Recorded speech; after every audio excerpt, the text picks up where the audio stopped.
use Ranger Snowcap White Pigment ink with distressed inks to create a acoustic image. And this is what we're going to achieve. Okay. So the first thing I'm going to do is tell you about the white pigment inks. The first thing you want to do when you open your pad is to save the vapor barrier. This helps to keep the pad moist. And the one thing you don't want to do is you don't want to pop dot it to your lid, because what happens kind of defeats the purpose of it. It doesn't allow the vapor barrier to sit on top of the pad. So you want to let it just in the top of your pad. Okay? And the next thing you want to do is when you're working with a nice white pad, you want a nice clean stamp. That's something I learned the hard way. First time I used my white pad, I had a dirty stamp. Okay? So I'm going to stamp this on the tag. And the ink would normally dry in 15 minutes, but since we want to go ahead and play, I'm going to just speed along the process with the ink on it. So you can see that the image is shiny now. So as soon as it goes to a matte image, to a matte finish, then I know I can go ahead and add some inks over it. If you forget to dry the Snowcap White Pigment and you put some distress inks over it, you completely wipe away your image. So that's one thing you want to do is remember to dry it. Okay. So now I don't see any shiny spots, and it's okay to go ahead and put my inks on. What I wanted to show you is what not to do. The craft sheet is key to the whole thing, along with the blending tool. So if I ink my blending tool, and if I would start on the tag, and if I want to create a nice background, basically I've created a stamp, so I have an image there that I'm never going to get rid of. So the key to the whole process of a nice background is to start on the craft sheet and come onto the tag in a circular motion. And that gives you really nice blending. And what you can see now is that you can barely see the tree image that was stamped in the white. And all of a sudden, when you get enough ink on there, the image magically pops.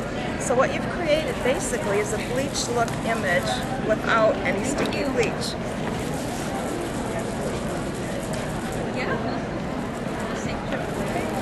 And it doesn't matter if you're working on cardstock or paper or grunge paper, grunge board. It's always a good idea to start on the craft sheet and come onto the tag. Okay. So you can see now that image is really popped out pretty nice. And you could stop here if you wanted to, but if we add one more step, we get a totally different effect.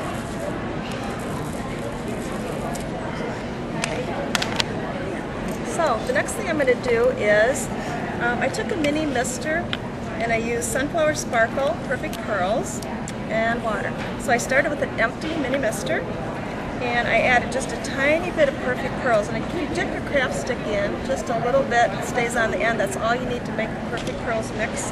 And then you add water up to the R, shake it, and you have a nice shimmer mist. So I want you to see what happens when we go from this, a couple squirts, and we'll heat dry this, and now you have a really elegant looking project. So that sparkle just really totally changes the look.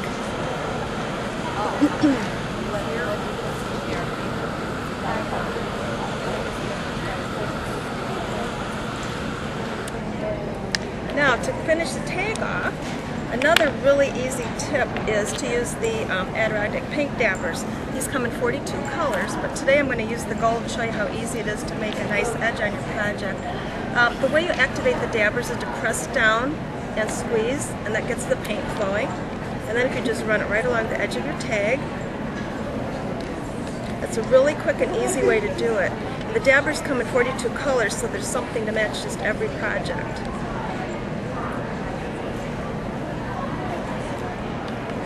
Pretty good? Lovely. Pretty easy? Think you can do it? Very nice. Absolutely. Have fun.